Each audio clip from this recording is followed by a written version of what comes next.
لحیمش کردم، سیمو به آرمیچرشیا وصل کردم. اگرم خواستید برید بازار اینا بگیرید بگید آرمیچر گیری بوکتی که دیگه اینا همه بلدن.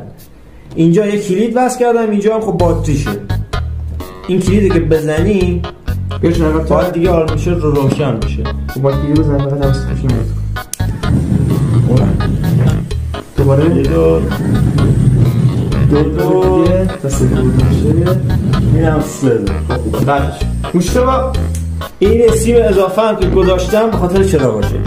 بریم برای رنگ کردنش. رنگ مشکی میخواستم بزنم بهش، ولی خب دیشب رفتم نور کردم رنگ مشکیش خوشم شده، به جاش رنگ آبی میزنیم دیگه. تیرم هست ولی من دیدم هم شاسی آبی هست هم قرمز هم مشکی، ولی خب بیشتر مشکی میزنم شاسی ها رو، نمیدونم چرا. خب برو بریم.